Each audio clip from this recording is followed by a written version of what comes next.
Hello. Hello, how are you? I'm doing well. How about yourself? I'm doing okay. Good. I'm glad.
Just to let everyone know, we'll start here in just a few minutes, but we will take time at the first class today to review and then take the exam. But right after that, I'm going to launch right into Unit uh, 4. So I'll start that today, and we'll finish Thursday. So I'll tell you more about that in a bit.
everyone in all classes, take this time and review over Unit 3, and we'll go over it together here in a little bit. Let me say something about this. Today, I'll take a little longer, and maybe not as long as I have in the past, to review. Unit 4, I'll take less time. Unit 5, I'll take even less time. And when it comes time for the final exam unit, those chapters, you'll study. That's all. So, I won't go over that with you before the exam. Yes, ma'am?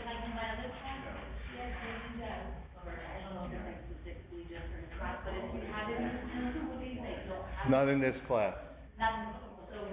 No, not in this class.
Okay, question was, if you've not missed any days, or you've not missed a certain number of days, now, and some classes are letting students be exempt, I've been told to do this, I've been lax on keeping tabs on attendance.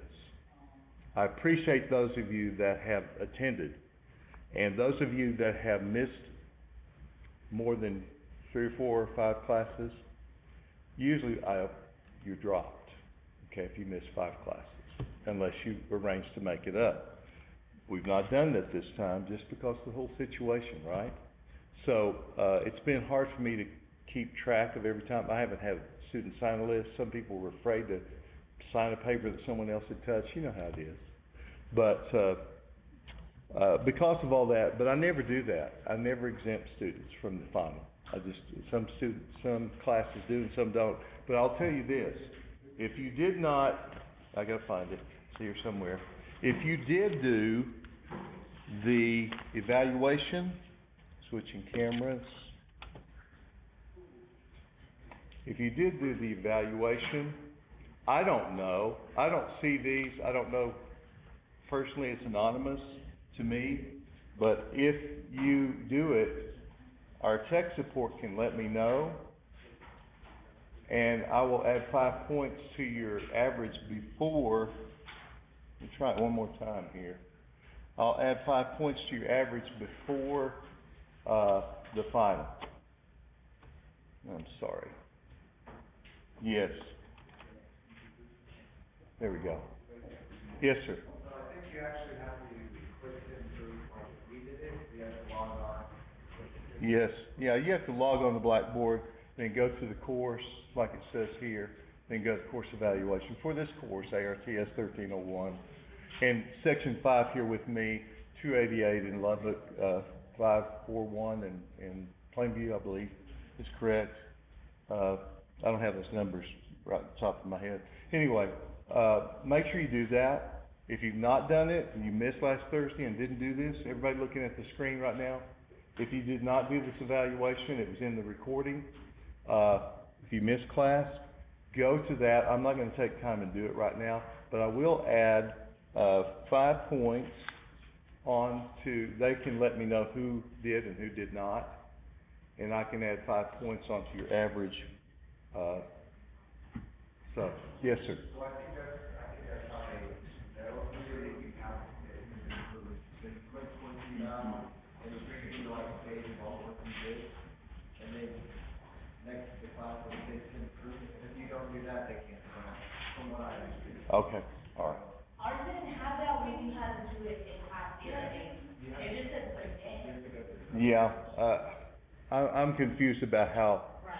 some are doing it. This is just what they, the tech support people are right down the hall here, so that's what they told me that we need to do. But anyway, if y'all have a problem with that, let me know, or question. We'll go down there and ask them, or I can, email me or whatever. But anyway, if you've not done that, it's my reminder for you to do that. Okay, so heads up a little bit about what's ahead. Now, we'll tell you this, we'll review here in a moment, then we'll take the exam for Unit 3, then I'm gonna launch right into Unit 4, and I will finish that material for Thursday's class. But here's a change in plans for me and for you all. I've lost 2 cousins recently, and they're thankfully not suffering from terrible things that they went through. I miss them. I'm going to a memorial service Thursday for a very close cousin, and I'll be recording the class, the lecture for Thursday. So you all don't really need to be here Thursday. I won't be here. The class may or may not be locked, but you'll need to watch it on the recording, and it'll be on the link. And if anyone has problems with any time on the link, some of you have communicated with me, let me know, and we can contact tech support if I can't figure out what to tell you to do. But anyway, I will stay here after I dismiss everyone today. After class is over, I'll do that recording, so I can be gone. So technology is great. But anyway, we'll be honoring my cousin's life this week. So I appreciate the opportunity to be gone. But thank you, ma'am. Yes? You said they're on YouTube, right? Yes, that link I sent you the very first week of class. It's that same link. It's not on YouTube for everybody, Right. but it's for you all to go to that link. You can click on it. So because I've already been trying to look for it and I can't. Send me an email. Okay. That's the best way, and I can send it directly to you. Because if I try to write it down, I'll miss some letters. Oh, But that way, okay. I'll just copy and send to you. So if anyone's confused about the link and you've forgotten it, you can go back into your, August emails, whenever that was, or send me just an email saying, Mr. Hope, I can't find the link, please send it to me, and I will send you the link so you can watch the recordings. So that's the plan for Thursday. All right, so we'll finish up Unit 4 at the end of class after the test today. We'll do that first part, and then I'll finish it up in that lecture. So be sure to watch that. Yes, ma'am, another question. Do you have a class on Tuesday? Next Tuesday, yes, and what I was going to further say is, that's all right, is when we come back next Tuesday, that's the Tuesday before Thanksgiving, love Thanksgiving, one of my favorites, but we'll come back a week from today. We will be together again, and Lord willing, and we'll all be here, but I will review you and test you on Unit 4. Yeah, close together here, okay? So, the thing that will help you, I think, and when you see my review sheet, and you'll get a review sheet before you walk out of this class today, Lubbock and Plainview and here, you'll get that sheet, you'll look at it and you go, oh my gosh, Mr. Hope, what are you doing to us? But it's just a lot of material. But I'm gonna, as I always do, I'll focus on certain things, right? So I may put more in the review than I'm going to test you over. So this is really important for you to take your notes, right? And pay attention in class and not sleep. Don't, if you snooze, you lose. Especially right now, because it's gonna go faster, as I said before, and it's gonna be more compressed. So, to those who much has been given, much shall be required, right? That's biblical, and it also works here. So, here we go. But it's just one chapter. It's just one chapter. So it's not 4 chapters. It's just one chapter, right? So, you got this. You can do it. I sent, notices to everyone that emailed me our criticism. You got an email from me, might have been fairly late last night, but I finished those up. If you, sent it in from Plainview or Lubbock, it is in campus mail. It may not get to you till Thursday, next week, because you won't be in class Thursday. Those of you in my class here, I'll give those papers back to you if you turn them in. So anyway, that little piece of business out of the way. Just looking ahead a little bit, of course, we'll have Thanksgiving, we'll enjoy that, but after Thanksgiving, we're gonna come back and, I'll start actually next Tuesday on Unit 5. We'll finish that up the Tuesday after Thanksgiving, which is the 30th, November 30th. And then on that December 2nd, that Thursday, which is rare for us to test on Thursday, we will have the exam. But you're gonna have the review notes in your hand already. Yes, sir. Do you know if I got graded already? 'Cause I didn't get If what? my art criticism was graded, so I haven't received any. We'll talk about it, And, when y'all turn in your exams, you can get your papers, if you turn them in to me. Okay? Okay. So, I'm still planning, though, just looking further ahead. I'm still planning on us finishing and doing the final exam on December 9th, that Thursday. And that's over the final chapters after Unit 5. So it's gonna be compacted, but you all can do it. I know. You'll do well. But just don't, let anything zip by you. Okay? And you remember, if you looked at this text and you read the text, you know that I try to take out the salient points, don't I? And try to point you to the things that you need to focus on. How could just say study? Some teachers do. Look at it. Here's a lecture that's pre-recorded and it's not tailored to what we're doing. I think that leaves some things out. So anyway, let's launch. Any other questions? I appreciate your questions. I want to take this off here. Make sure you do that if you've not. And let me switch out of this and we'll go to, I'll put the other thing on screen in a minute. I'll might as well leave that on there. Okay, so let me find my notes here and let's look over this real quickly. But if you have questions, please let me know. Now, I started this with sculpture, and you have, at the beginning of your review, you have graphic design, right? Chapter 9. I'm not sure what happened there. There we go. But I'm not going to do that first and foremost because I did not think it needed to be the focus. Sculpture and I'm not sure what's going on with our light there. So this is just one chapter? Unit 3 is 4 chapters. Okay? Stick with me now. Okay, so graphic design is just the first on your review, right? But let's flip on to sculpture, which I think is more important. And this is the order that it's going to be on the exam. Okay? So I'm trying to key you up to this. So let's look at sculpture right now, which is chapter 10. So we'll come back to chapter 9. And sculpture is the art of carving, casting, modeling, and assembling materials. You had all those different methods, right, of three-dimensional forms. So you know that.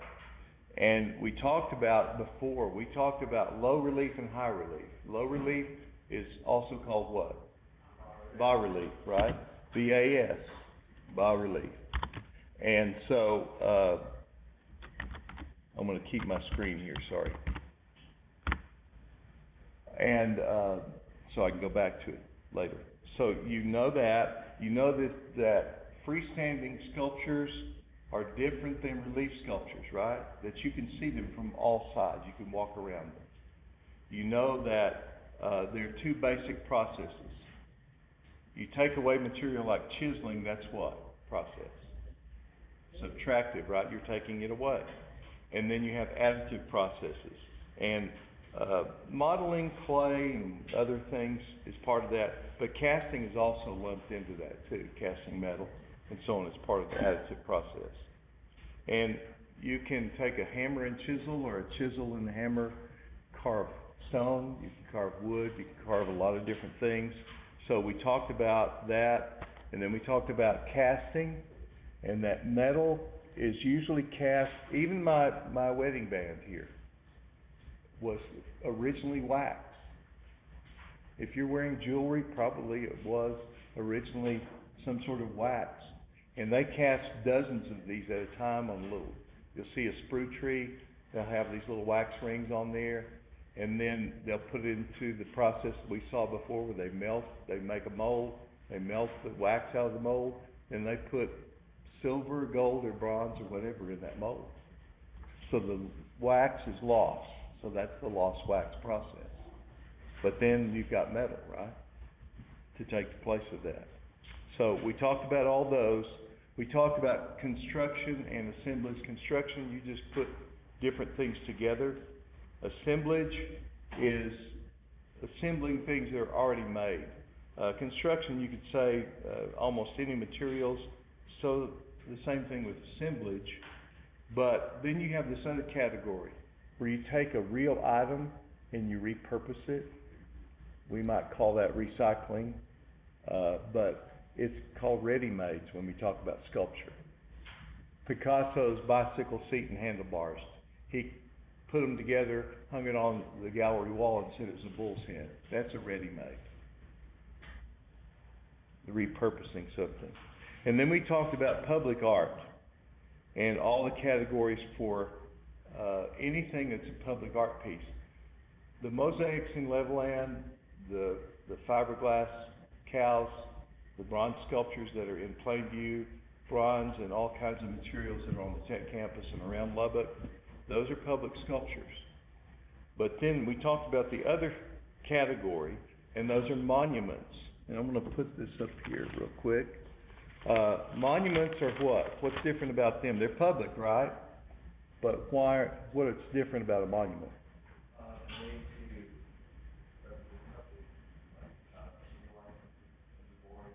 A memorial, there you go. Yeah, a monument. Yes. Are we supposed to be seeing pictures of some sort? No, you're not. Okay. I'm about to show something, but yeah, thank you for the question. Yeah, I'm not showing anything, just reviewing. But a memorial or a monument is really involving an event or a person that needs to be memorialized, or a monument is made about them. Now I'm going to put this up here. This is the tornado memorial that some of you may have seen in Lubbock, and this was May 11th, 1970. They did this 51 years after the event. They made this sculpture monument, a memorial to the people who died. 26 people died in Lubbock that day. They were killed by maybe 3 tornadoes coming together. You see these twisted poles here. If you go to that memorial, you see all the names of the people, stories about the event. You hear things about it's an F1 storm or whatever. Well, Dr. Fujita actually came up with that terminology studying the tornadoes that hit Lubbock that night. So it was an F1? It was an F1. So long? Yeah, 26 people. Yes, sir. Is there a difference between the memorial and monument? Yeah, say it again. Is there a difference between a memorial and a monument? A memorial and a monument is kind of hard to divide which it is. A monument, a memorial specifically focuses on people or a person or an event where lives are taken. A monument sometimes is just an historic event, an historic site. That's a good question. Does that help? Yeah. But we kind of lump them in together. But these poles that are sculpturally done like this, those poles were actually twisted by the tornado, and they saved them. Yes, sir. So, that's not on the review, so where were we? It was in the lecture though, right? And it was in. I'm not gonna ask you what's the difference between a monument and a memorial. You can say, though, that those preserve the memory of a person or event, and that's a pretty good definition. That's the one I gave you. I think that was the one that was on the slide. Anyway, if you see this, pull up and stop and look at it. The Gold Star Memorial is another good one in south part of Lubbock. This is downtown. This is, I was in Lubbock that night. I just graduated, or about to graduate from high school, and a friend and I were over there, and we were gonna go downtown to watch a movie. We changed our minds, and I'm glad we did. My wife was just a few blocks from this at First Baptist Church in the basement. She was totally safe. Nothing hit that building. It was further south of that and north of that. And she just wondered why all the electricity was off and so on. Her dad was so worried about her, because no cell phones in those days, you know. And so she got home and he just hugged her and hugged her. Said, where have you been? I've been working on some sets for a play at the church basement.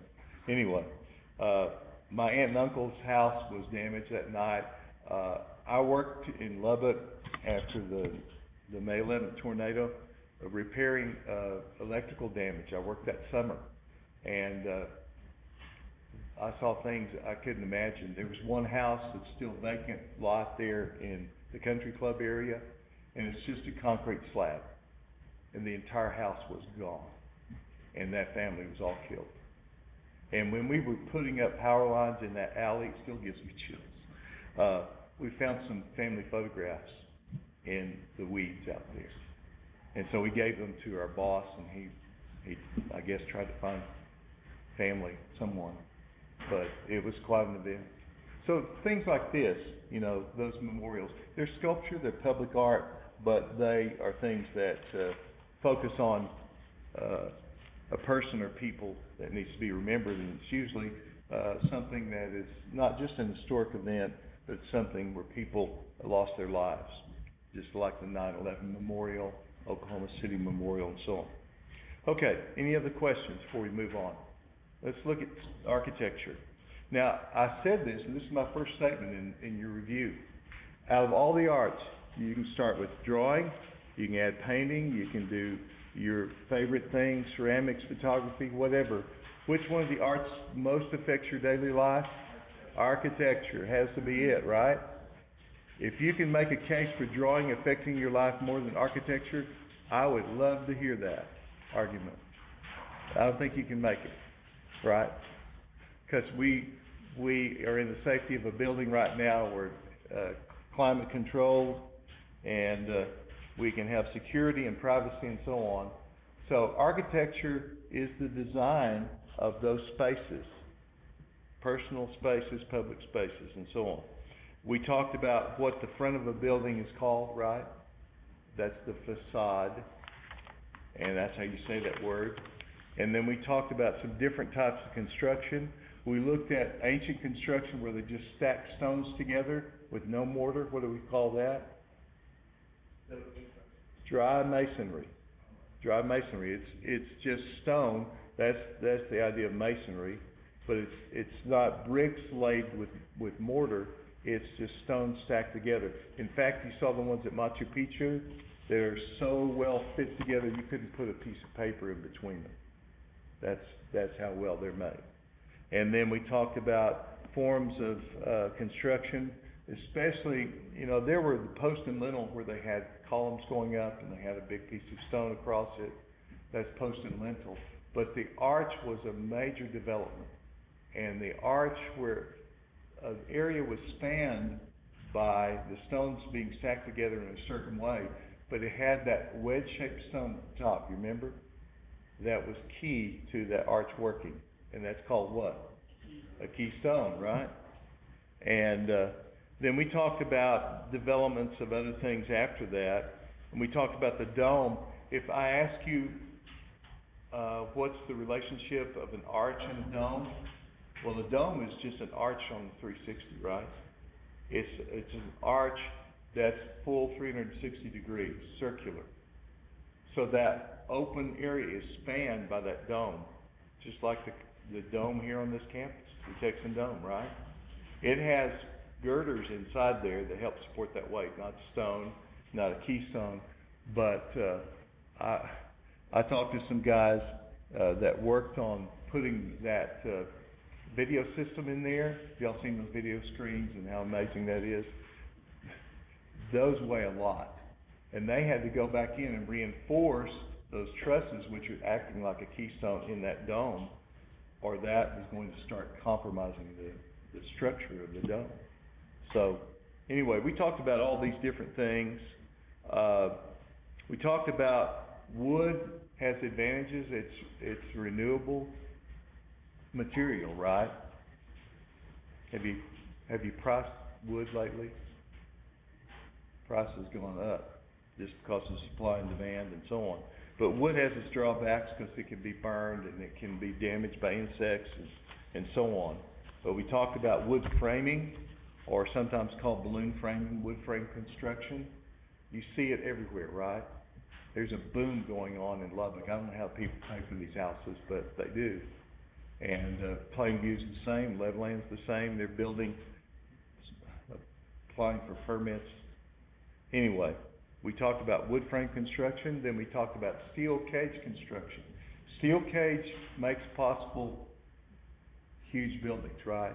Skyscrapers. And then we talked about the idea of cast iron. I skipped over that. Cast iron was an innovation because they could cast smaller pieces and then rivet them together and make large structures. What's one large cast iron structure? The Eiffel Tower is. There are bridges built out of it, so on.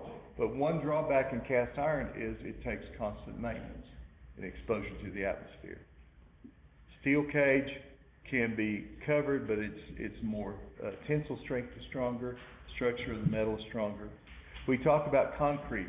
I've had students say, concrete is fairly modern. We were looking at an old building near Denver City one time, and it was built in 1900. And someone said, that concrete has to be new. And I said, no, it doesn't. There's concrete around. They said, no, you're wrong. How long has concrete been around? Who invented it? The Romans. It's been around since the time of Christ, 2,000 years plus maybe. Amazing innovation. And so you see streets and you see slabs being poured for buildings and so on now. They put steel in that. We call that what? Reinforced concrete. And we looked at different structures like Falling Water and some others that are built with that technology. We talked about bridges being used using columns, but also cables, right, to suspend that weight. We call it steel cable architecture. Brooklyn Bridge, the Golden Gate Bridge, bridges all over the world rely on steel cable architecture. Shell architecture is not a term that's in your textbook, but they talk about the geodesic dome, but that's really the overarching term for that kind of structure. It's a shell.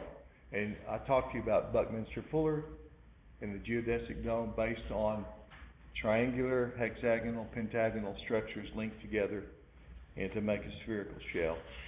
And so we looked at all those kinds of building structures. Any question about that? Okay. Let's move back then to chapter 9, which is about graphic design. And graphic design, I'm having to juggle my notes here because they're in a different order. Graphic design, mainly, I put this in there about the arts and crafts movement, and you notice that I added, some other information, but graphic design mainly is communicating visually. It's communications design, some people call it, but it's using these different symbols and so on to create images that we remember. They're easily understood. We looked at different things like logos, especially logos, and type fonts and typography. We talked about that. We looked at, let's see, that's down there somewhere, isn't it? Yeah, I gave you all these things like Art Nouveau, Art Deco.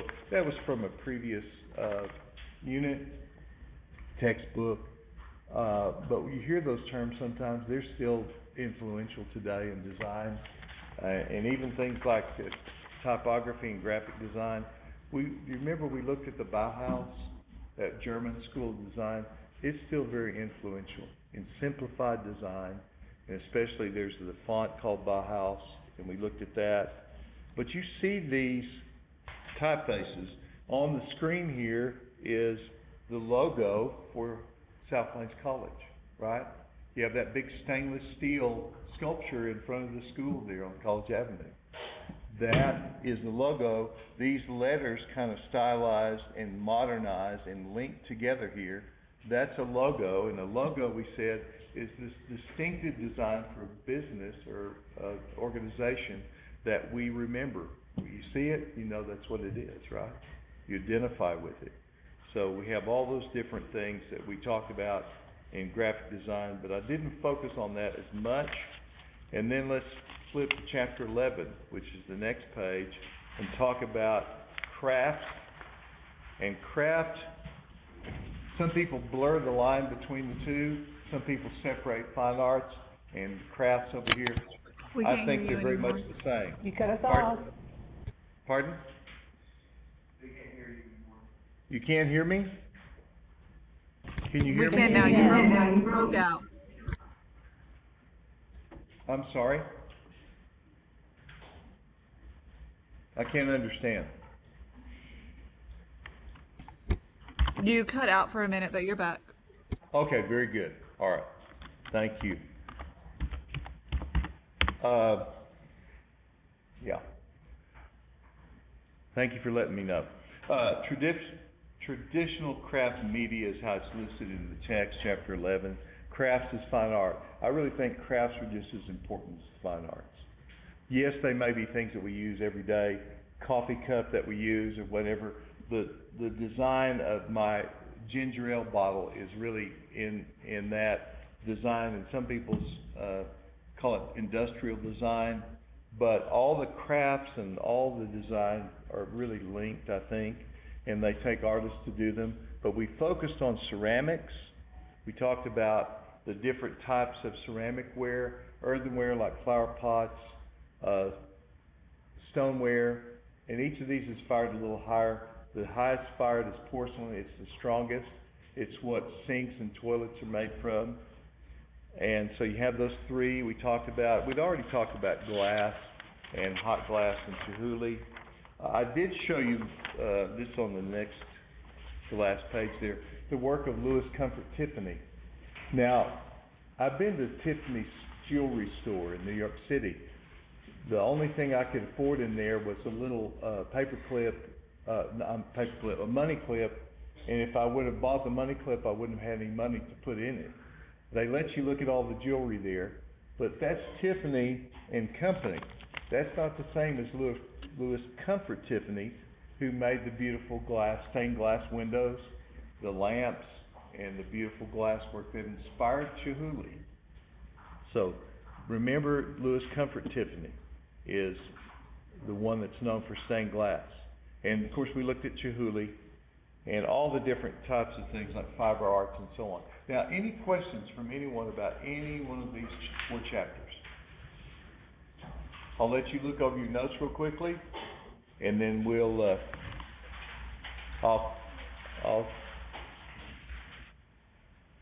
let's take a couple of minutes, look over your notes, and then we'll get started on tests.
All right, that wasn't quite a couple of minutes. Uh,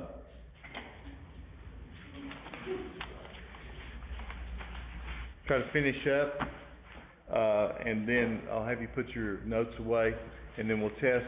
I wanted to say, Lubbock and Plainview, I'm sorry I sent the wrong file format to you. I think that was for the Unit 4 material. I've been suffering. My wife said, this is almost like jet lag. We've been working so long for months now on this mosaic and finally finished that up. I'm trying to get ready to be gone on Thursday, and I had both formats because I do everything on my Mac and Pages, and so I have to export it as a Word document. And I'm sorry I sent you the Pages document, but I think you got the Word document for that, so apologize for that. Anyway, thank you. If you'll go ahead and put away your notes, please, everyone. We'll take tests. If you'll pass out this test in Lubbock and Plainview, please.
Make sure you answer all 24 questions. These will be worth a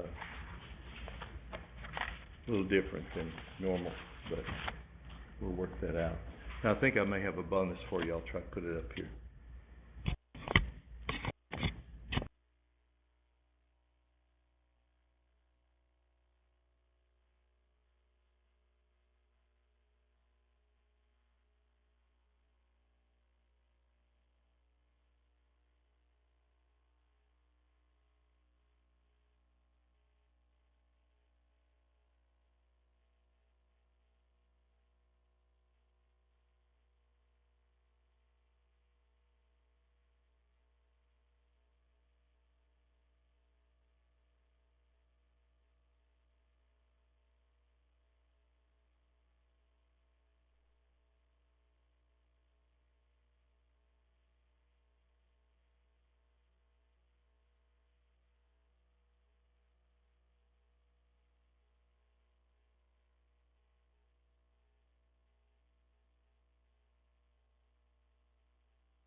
Lubbock and Plainview, please let me know when y'all finish. Thank you.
Plainview is done. Thank you. Is that Celeste? Yes, sir. Thank you so much.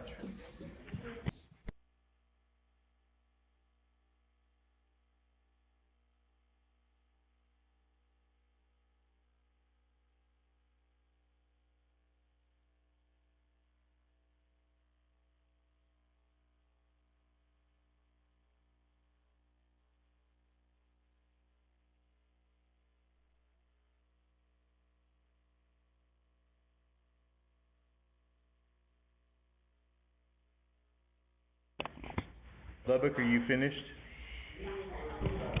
Almost, not quite. Almost. All right. Thank you.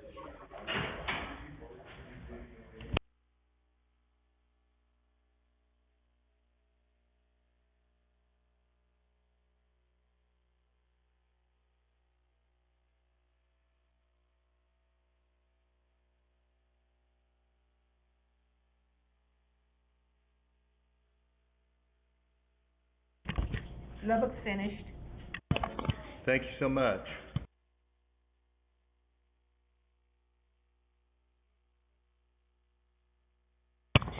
Okey doke. Pardon? There may be some that take it later, so I'm not gonna say, but I told you earlier, so. The bonus, yeah. It does start with an A, yes. Is it animal, vegetable, or mineral? It is mineral. Okay, so we're gonna launch right into, Unit 4. So here it is, and I don't have my, text pages all down, but y'all stay with me, because I'm gonna be going kind of fast here. But here, let's look at this map. And again, I'm recording the rest of Chapter 4 after you all leave today, so you can watch that from the convenience of your device.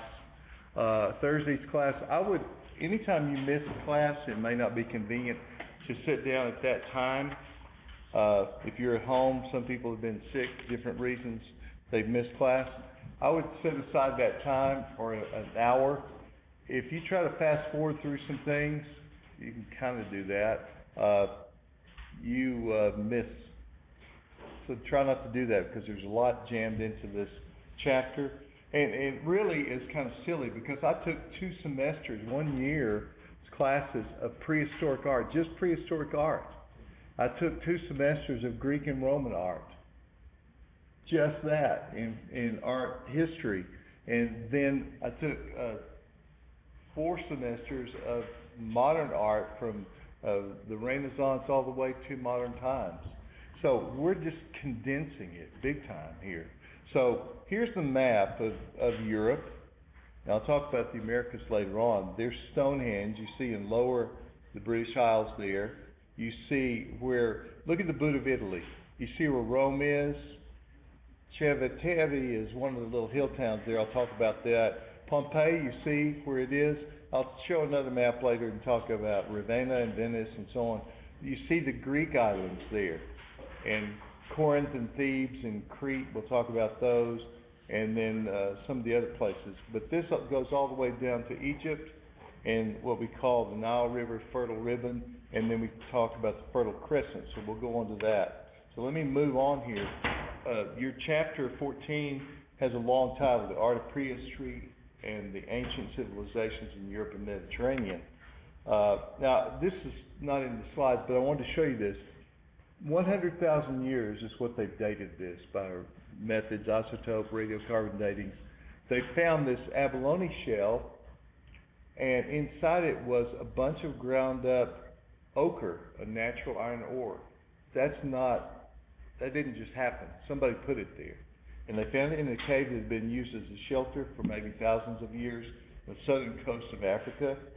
And these folks had a pretty nice view, didn't they? And they had good shelter there.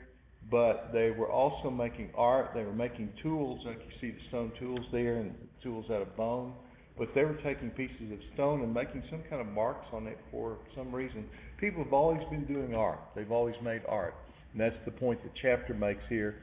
Your text has this map, and I kind of skipped over the Parthenon, we'll come back to that, on page 335, and it talks about Europe and the Mediterranean. So we kind of saw this. You see where Chauvet Cave is. I'll talk about Lascaux. It's almost in the same place. You see up in the area of Germany where Willendorf is, Austria and Germany. This is a more detailed map there. Chauvet, you see Lascaux in France. Spain has Altamira. These are places where early man has been located. In what is part of Austria now, Willendorf is there. Art and cave walls, you have this slide. And that picture on page 336 in your text. People were observing these things that they depended on. You didn't go to H-E-B for a special on meat. You had to find your meat if you wanted to survive, right? You had to either fish or you had to bring down some kind of animals. You had to know how to kill them and to preserve the meat or provide food for your family from the things, the plants and the animals that were around. So these people were super familiar with the way these animals looked, and they speculate these may have been painted on these cave walls, and even the handprints as a symbol that I was there, and these are the things that were here. But some people think that they set up these scaffolds and got way up inside this cave in Lascaux. They couldn't reach it from the floor. They had to have a way of getting up there. This is an artist's representation of using the charcoal and the manganese they found naturally, charcoal from the fires, mixing it with saliva and animal fat. They made a very primitive but very long-lasting paint. And then using iron oxides, yellow and red, orange, they created these large paintings of these animals. Why did they do that? They speculated it was maybe to ensure safety in the hunt and maybe success in the hunt. I know hunters that hunt deer and different things, they go through a ritual. They go through these different things. And they want to have, and they don't just do it to kill animals. I know some people, it's almost like a religious ceremony for them. They pray before they go out on the hunt and then they thank God for the animal. Well, people have been doing that for thousands of years. And sometimes you sit at a table before you have a meal. My family always did this. We still do. We say a blessing before the meal.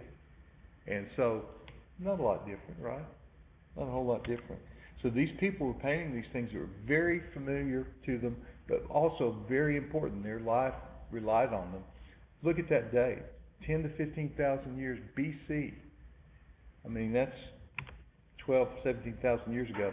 Now, this shows the discoverers of the Lascaux Cave, which is one of the most extensive cave painting sites in the world in southern France. But the real discoverer is not these two guys here, but the dog that they own, one of them owned. Robot was playing ball, the story is. They threw a ball, you know, you have these dogs, they go fetch everything, stick or ball or whatever toy. And so they threw a ball and it went into a hole in the ground. Guess what the dog did? He went after it. And then they heard him barking underground. They thought, oh my goodness, what's going on? So they enlarged the opening and they got flashlights and got inside there. They found this huge cave and they started seeing all these paintings on the walls. One of the most amazing discovery stories. And so those young men became guides for the cave. These are the archaeologists that helped discover it. They found an opening where it had caved in years before.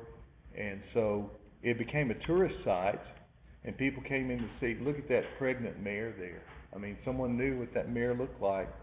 And these are some small, some very large paintings, done very skillfully. And you see that sort of airbrushed look on the mane. They found tubes of bone and reeds that had paint inside them and traces of saliva. So they probably mixed the paint, put it in their mouth, and blew it through there. My youngest son is adventurous. He said, I'd like to do that. We were talking about this when he was in my art class in high school. So I had some powdered charcoal, and he mixed it up. I said, are you sure? Bless you. I said, you sure about this? And he said, yeah. So he mixed up some charcoal with a little bit of water, and he put it in his mouth, swished it around, and blew it through the tube, and did his handprint and some other things. His teeth were very purified by the charcoal for about a week. Anyway, didn't harm him at all. Charcoal's pretty inert. Anyway, he said, you know, that's a pretty amazing experience that these guys had to do this. And they didn't just, it wasn't just at random. It was very purposeful, very well thought out, these amazing paintings. It became a tourist site, but then because of bacteria and people's breath and so on, they had to close it. It's just closed to a few researchers a year that go in there and check things. Mold started growing on the walls. They had to close it. They built a Lascaux 2 next door to that, which is made by exactly reproducing a portion of the cave. But if you look on the review sheet that I'll give you, there's a site on there, maybe some extra points for doing this, that you can go to the site that's on the video, on the internet, and watch a video, and you can actually do a virtual tour of the cave, the real cave. It's pretty amazing. Anyway, Lascaux. This is Altamira. We saw that a while ago. Y'all hang with me a couple of minutes, and I won't give the review sheets out. We won't give the review sheets out until the end of class today, so make sure you don't leave early. These things, sites for people who recorded art, are all over the world. And the closest one that I know to us, there's some in South Texas, some in Mexico, along the border of the Rio Grande. But this is in northern New Mexico where there's a lava flow. If you go to Ruidoso, you can just go over the mountain there and go to this place called Three Rivers. And you can walk for about 3 miles and see these rocks. They took a harder rock and pecked designs into these all along that way. These are not quite as old as Lascaux, but the people were recording what was important to them. Now, this is one of the Venuses, La Salle, but the more famous one is the Venus of Willendorf, and you have that on page 337. We'll stop here today, but I wanted to make a point about this. This is probably not what women looked like in the day, 25,000 years ago. They also probably didn't look like this. Okay? So maybe a little more realistic idea of what women really look like, but they emphasize features of the woman's figure that were important for childbearing and fertility. So they think that these were maybe fertility sculptures or charms or whatever. We don't know exactly. We just speculate. But they found many of these, and most of them are very small. So they could be carried by hand, and there's some that even had a place where they could be worn as a necklace. So interesting to think that these people did these because it was important to have families, right? And to preserve the tribe, the family group, and so on. But we'll stop here, and I'll pick this up in the next lecture that you'll watch. If you go to the link, if you have trouble finding the link, send me an email, and I'll send you that link information. But I'm going to give out, and we'll give out the Unit 4 review right now, and I will see you next week in person. Blessings, everyone. Stay safe.